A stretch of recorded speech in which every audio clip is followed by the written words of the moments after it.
Mereka datang.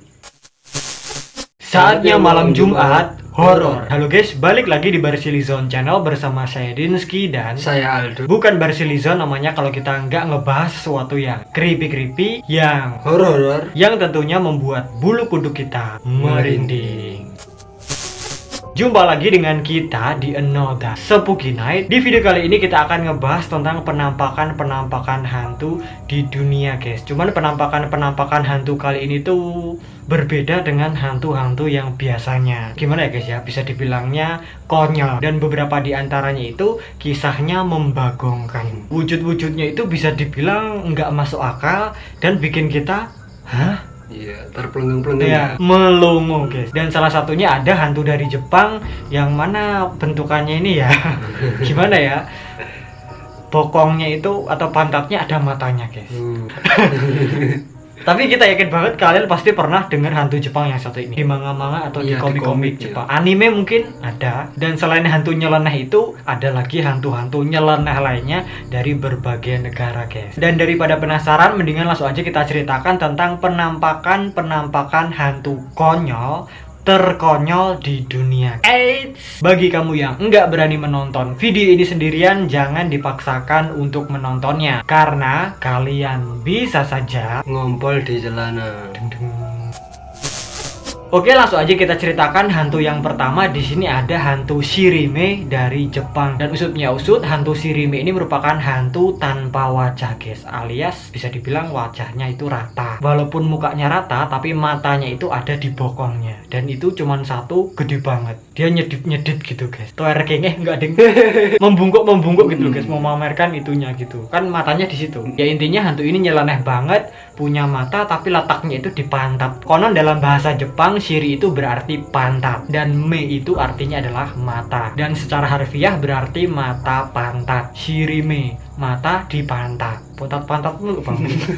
Usutnya usut, hantu Shirime ini merupakan hantu yang menjelma menjadi sosok pria tua berkimono. Oh, jadi nakut-nakutin manusia, tapi sebelum itu dikelabui dulu guys. Nah, kalau hantu ini udah dapat target orang yang ditakut-takuti, maka hantu ini akan mulai menakut-nakuti orang itu dengan cara membuka kimononya, blundus, terus abis itu memamerkan pantatnya. Dan dari pantat itulah muncul sesuatu yang menyeramkan dan cenderung menjijikkan, karena ya itu tadi guys, tepat di pangkal pantatnya itu muncul sesuatu yang menyerupai bola mata.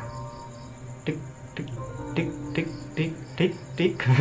Iya, serem ya, geli juga. Iya. Jijai. Nah, konon seperti yang kita bilang tadi, hantu Shirime ini sering dikisahkan dan ditampilkan dalam manga-manga ataupun anime-anime Jepang. Si hantu yang satu ini dianggap sebagai hantu yang menyeramkan, tapi menyimpan sisi anekdot yang lucu, guys. Nah, usutnya usut, kehadirannya hantu Shirime ini pertama kali muncul di era samurai, guys. Dimana pada zaman itu Jepang belum mengalami modernisasi barat. Dikisahkan suatu malam ada seorang samurai yang berjalan-jalan di kota Kyoto, Jepang. Arigato. Tuk-tuk-tuk. Hai. Seketika itu juga tiba-tiba kayak ada orang yang manggil si samurai ini guys. Rai, samurai. Auto guys, karena itulah si samurai ini langsung madeg, terus noleh sana, noleh sini, noleh ke segala arah. Ya kan dipanggil, refleks dong. Tapi nggak ada siapa-siapa guys. Dan setelah itu beberapa langkah berjalan, tiba-tiba terdengar suara itu lagi. Si samurai ini langsung noleh lagi, dan ternyata yang manggil-manggil itu adalah sesosok kakek-kakek yang pakai baju kimono. Si samurai ini langsung tanya, siapa itu? Bahasa Jepangnya apa guys? Nah, sambil tanya gitu, si samurai ini agak-agak gugup, terus dia kayak siap-siap mau menyerang gitu loh guys, kuda-kuda. Kan takutnya itu orang jahat atau gimana. Waspada, ya bener. Dan setelah itu si laki-laki tua ini ngejawab, permisi, bisakah saya meminta waktu Anda? Kuri-kuri kara-kara-kara. Seketika itu juga pas si samurai ini mau menjawab, kakek-kakek itu tiba-tiba membuka kimononya guys. Set, udahnya dibuka langsung membungkuk gitu, terus mamerin pantatnya, bokongnya guys. Jadi yang blundus gitu, terus mamerin belakangnya itu. Ya udah, karena pantatnya itu berwujud seperti itu, ada matanya yang terbelalak lebar, si samurai ini langsung tertakutkan guys, karena yang melihat mata yang menonjol di pantatnya itu. Loh, itu kok pantat tapi mata gitu ya. Nah, kalau lihat gituan gimana tuh? Ajak salaman. Lari ya. Auto lari guys. Si samurai ini habis ngeliat itu langsung auto lari terbirit-birit. Dia jadi merasa ngeri tapi agak-agak geli guys. jijai gimana gitu. Lawang mata masa letaknya di situ, gue jadi ngeri. Konon hantu Shirime ini merupakan salah satu hantu yang paling populer di Jepang karena nggak merugikan korbannya. Sebenarnya si hantu Shirime ini nggak mau berbuat jahat ketika ketemu seseorang. Dia cuma mau ngaget-ngagetin doang, guys. Itu aja udah cukup membuat dia merasa senang, puas gitu. Tujuannya dia itu cuma buat ngeprank orang aja, bikin orang jadi mak teratap. Kalau nggak gini serasa ada yang kurang. Setiap ketemu orang auto begitu. Tapi walaupun gitu, seaneh apapun hantu Shirime ini, itu udah menjadi satu kepercayaan di kalangan masyarakat Jepang. Karena ya mungkin ada perubahan wujud di setiap versi penceritaannya. Mungkin ceritanya beda-beda tiap daerah. Turun-temurun gitu Ya, itu gentok ketular, mulut ke mulut. Nah itu ya guys ya, sedikit kisah tentang hantu konyol dari negara Jepang. Memang sih bentuknya sangat-sangat konyol dan membagongkan. Kenapa letaknya harus di situ? Tapi gimana menurut kalian tentang hantu yang satu ini? Mungkin ada cerita-cerita yang belum kita ceritakan atau cerita-cerita yang kurang. Kalian boleh banget tambahkan di bawah, guys. Shirime. muncul lah. Oke, lanjut lagi ke hantu konyol yang berikutnya. Kali ini datang dari negara tetangga kita, yaitu Malaysia, guys. Mungkin kalian ada penonton dari Malaysia. Coba deh, kalian tahu nggak hantu yang satu ini? Konon hantu yang satu ini tuh kepopulerannya mirip-mirip sama kuntilanak, guys. Kalau di Indonesia, namanya adalah hantu tetek. Nah ternyata bukan hantu Jepang aja Shirime yang punya wujud yang vulgar, guys. Mata ada di pantat. Tapi ada juga hantu dari Malaysia yang vulgar juga. Namanya adalah hantu tetek. Pokoknya hantu yang bagian dadanya itu gede. Dan konon hantu yang satu ini tuh sangat-sangat familiar dan populer di Malaysia. Udah jelas banget ya guys ya, konon usutnya usut hantu yang satu ini tuh merupakan sosok hantu wanita dengan bagian dadanya itu gede banget. Mirip-mirip kalau di sini tuh kayak wewe gombel. Tapi ada juga sumber lain yang mengatakan itunya tuh terletak di punggungnya. Dan konon ada banyak versi dan cerita tentang hantu yang satu ini, guys. Kurang lebih ada 3 versi cerita yang berbeda tentang hantu tetek ini. Versi pertama, usutnya usut, konon hantu ini sering menyamar menjadi seorang wanita cantik yang berjalan sendirian di pinggir desa, nyamar jadi kembang desa. Dan kalau hantu yang satu ini ketemu korbannya, biasanya laki-laki, maka si hantu ini auto langsung lepas baju, blundus, terus menunjukkan itunya yang gede, guys. Gelantung-gelantung gitu. Ya kurang lebih kayak wewe gombal ya. Iya. Nah pada saat itulah ketika korbannya ini mak plenggong melongo melihat si hantu ini, auto guys, hantu ini langsung mencekik si orang itu. Dan konon juga menghisap darahnya, guys. Kayak vampir ya. Iya. Jadi dibikin melongo dulu.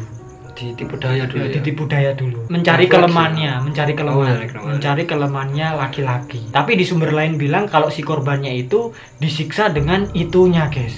Jadi kayak di nyoh gitu. Diajar pakai itunya, guys. Sakit banget itu. Emang sih konyol bener. Versi kedua. Nah seperti yang kita bilang tadi, hantu ini tuh mirip-mirip sama wewe gombel, guys. Tapi bedanya si kolong wewe ini atau wewe gombel ini dia berwujud mengerikan seperti monster. Sementara si hantu tetek ini merupakan sosok hantu yang berwujud wanita dan itunya tuh melayang-layang. Oh, ternyata letak perbedaannya tuh ada di situ, guys. Pertama, fisiknya. Kalau wewe kan dia mengerikan seperti monster. Kalau ini seperti wanita, cantik. Terus itunya di bagian dadanya, kalau wewe itu menjulur, gembleng-gembleng kalau bahasa Jawanya. Tapi kalau si hantu tetek ini melayang-layang, guys, kayak seolah-olah terbang gitu. Kayak nggak ada gravitasi gitu loh. Iya. Seru banget. Konon si hantu tetek ini berasal dari seorang wanita tua yang terlalu obesitas serta memiliki bagian dada yang besar, guys. Dan kayaknya cerita hantu tetek ini dibuat untuk menakut-nakuti anak-anak doang. Iya persis kayak wewe gombel juga ya. Gitu guys, buat nakutin anak-anak biar nggak keluar malam-malam. Sebelum maghrib udah harus pulang. Nanti kalau nggak pulang, mereka ini konon bisa diculik hantu tetek ini, terus disembunyikan di bagian dadanya itu. Iya mirip-mirip seperti wewe gombel, guys. Wewe gombel juga gitu. Kalau nyulik disembunyikan di situ. Dan kalau udah diculik, ditaruh di situnya, itu susah ketemunya. Ya kan? Iya. Versi ketiga. Usutnya usut, konon di versi yang ketiga ini si hantu tetek ini muncul karena dulunya ada wanita yang suka melakukan OP, guys, alias pembedahan bagian dada. Dan ketika si wanita itu meninggal, implannya itu nggak dibuang, guys, nggak dikeluarin dari bagian dadanya itu, dibiarin di situ terus sampai dikubur. Iya serem ya. Iya. Dan ketika si wanita itu tadi bergentayangan menjadi hantu, penasaran, maka dia ini akan bergentayangan meminta pertolongan orang-orang untuk mengeluarkan implannya dari bagian dadanya itu, guys. Bang, tolong lepasin implan saya.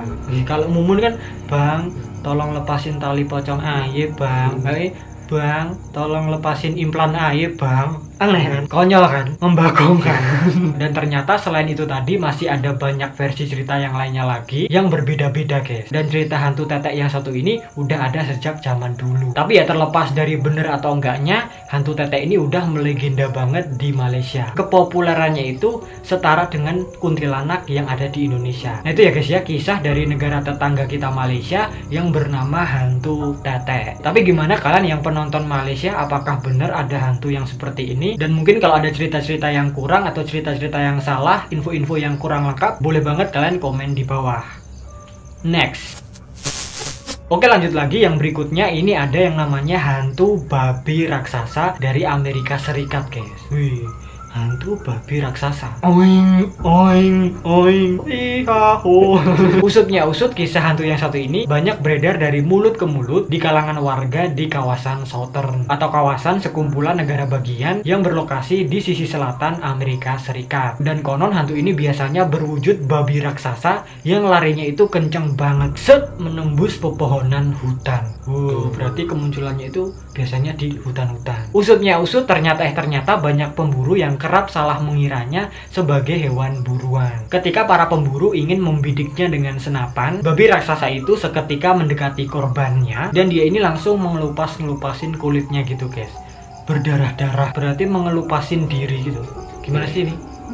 Ngelondak-ngelondak gitu. Iya, badan-badannya itu mengelupas-ngelupas kulit-kulitnya. Agak ngeri tapi konyol juga ya, maksudnya. Dan hantu yang satu ini tuh nggak melukai atau mengejar, tapi akan hilang dengan sendirinya kalau si korbannya itu ketakutan. Takut, Drodok, bergidik langsung hilang. Iya, itu ya guys ya, cerita hantu babi raksasa dari Amerika Serikat. Gimana menurut kalian tentang cerita hantu konyol yang satu ini? Tulis aja pendapat kalian di bawah, guys. Yang berikutnya ini ada hantu ayam jago dari Inggris. Tadi babi, sekarang ayam. Hantu ayam jago. Gimana ini? Tok tok tok tok tok gitu. Suara kunti kan ih, tapi ini tok tok tok tok tok. Pak pak pak. Pak pak pak. Ayamku mana? Udah makan dulu sana. Kalau pip pip pip gitu lah seru itu. Usutnya usut, konon cerita ini berawal pada bulan April pada tahun 1626 di Highgate Pond, Inggris. Nah di sini ada seseorang yang bernama Francis Bacon, yang ketika itu Pak Bacon ini lagi berjalan-jalan berkeliling-keliling di alun-alun Pond Square. Dan dia ini nggak sendirian, ditemenin sama temennya yang bernama Dr. Witherbone. Mohon maaf kalau kita ada salah-salah sebut nama, guys. Terus mereka ini nggak jalan kaki, guys, tapi naik delman di tengah-tengah musim semi yang dingin. Nah pada saat itu mereka ini lagi kongko-kongko ngobrolin tentang cara-cara lain untuk mengawetkan makanan selain metode pengasinan. Mungkin karena hari itu dingin banget, lagi dingin-dinginnya, terus Pak Francis Bacon ini menyarankan untuk menggunakan metode pendinginan. Nah kan pas dingin-dingin, kenapa nggak pakai metode pendinginan aja? Tapi Dr. Witherbone ini temannya Pak Bacon malah ngetawain, nganggep itu sebagai hal yang nggak masuk akal. Mosok mana bisa? Iya. Nah usutnya usut, setelah itu Pak Bacon ini menguji teorinya itu sendiri, guys. Membuktikan kepada Dr. Witherbone. Ternyata ada beberapa perkebunan di Highgate di mana di sana ayam dapat dibeli dengan mudah, guys. Kalau mau cari ayam di sana gampang. Ke sana ada uang, ambil ayam, sesimpel itu.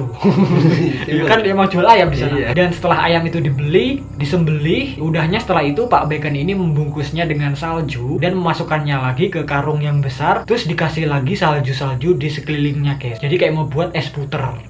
Tau es puter nggak? Es tong-tong itu loh, guys. Dan Pak Francis Bacon ini mengklaim kalau itu merupakan ayam beku pertama di dunia, guys. Konon ayam itu berhasil nggak busuk selama 1 minggu setelah dimasukkan ke kantong yang berisi salju. Dan setelah itu karena menganggap percobaannya itu berhasil, dengan pedenya Pak Bacon ini langsung mengolah ayam itu menjadi beberapa menu. Apakah eksperimen itu berhasil atau enggak? Tapi sayangnya Pak Bacon ini konon nggak pernah mengetahui hasilnya, guys. Karena Pak Bacon ini udah terlanjur mengalami demam karena mondar-mandir terus di salju.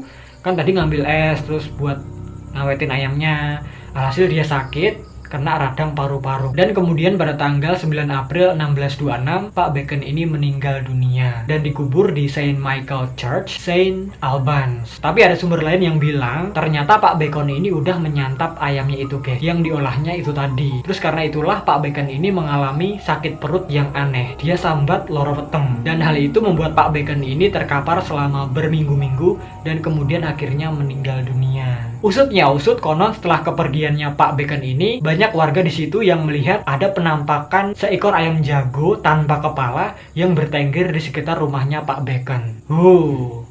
Ayam jago tanpa kepala. Ini bukan penampakannya Pak Baconnya, tapi penampakan ayam jagonya. Waduh, gimana nih? Ini membagongkan ya ini ya guys. Dan konon ayam jago itu bergerak seperti halnya ayam-ayam yang biasanya guys. Cuman dia nggak ada kepalanya. Ngepak-ngepakin sayap, ngais-ngais tanah, notol-notol. Notol-notol nggak ding. Cuman mengepak-ngepakan sayap aja sama ngais-ngais tanah. Notol-notol kan kepalanya nggak ada. Serem sih. Ini bentuknya gimana ya? Apa udah dikulitin atau masih ada bulunya? Secara kan diawetkan, berarti dagingnya dong. Iya, udah disembelih. Iya. Kayaknya sih emang udah dikulitin sih. Kayak itu, kayak ayam potong itu. Iya, kayak di iklan-iklan dulu guys. Nah, seru. Dan gak hanya sampai di situ aja, ternyata ayam ini juga mengganggu warga sekitar. Teror ayam jago tanpa kepala jam 3 pagi. Konon selama 300 tahun atau sekitar 3 abad ya, hantu itu menghantui lokasi itu guys, bergentayangan di situ terus di tempat dimana Pak Bacon ini bereksperimen. Banyak banget orang yang ngelihat penampakan ayam tanpa kepala ini, ayam jago tak berkepala ini setelah kematiannya Pak Bacon sampai Perang Dunia Kedua. Dan konon katanya terakhir kali penampakan ayam yang satu ini tuh pada tahun 1970 guys. 300 tahun loh. 300 tahun penampakan ayam jago tanpa kepala itu. 3 keturunan ya. Iya loh. Sampai cucunya udah besar gitu. Lama loh. 300 tahun. Dari tahun 1626 sampai 1970 guys. Tapi gimana menurut kalian tentang hantu ayam jago tanpa kepala yang satu ini? Kalau menurut kita konyol banget guys. Sangat konyol. Ini yang terkonyol sih. Terkonyol dan gimana gitu. Mungkin ada info-info yang belum kita jelaskan atau cerita-cerita yang kurang, boleh banget tulis di bawah guys. Nah itu ya guys ya, cerita-cerita hantu yang konyol di dunia. Dan beberapa kisah-kisahnya itu memiliki ending yang membagongkan. Ya serem sih, cuman gimana gitu, aneh. Tapi gimana menurut kalian tentang hantu-hantu itu tadi? Mungkin ada hantu-hantu yang lebih konyol yang lainnya lagi yang belum kita ceritakan di episode kali ini. Kalian boleh banget tambahkan di bawah guys. Mungkin nanti kita akan ceritakan lagi di episode yang berikutnya. Dan mungkin gitu aja perjumpaan kita pada video kali ini. Jika kalian suka video ini, please klik like, share, subscribe, klik icon loncengnya biar kalau kita upload video terbaru itu langsung masuk ke notif kalian. Follow juga Instagram kita @barsilizon, kenal kita lebih dekat. Kalau kalian ada ide-ide yang menarik lainnya lagi, yang creepy lainnya lagi, langsung aja kalian kirimkan ke IG kita @barsilizon atau langsung komen di bawah. Kurang lebihnya mohon maaf jika ada salah-salah kata, perbuatan, dan juga informasi. Terima kasih dan matur nuwun. Sampai jumpa di video kita yang berikutnya.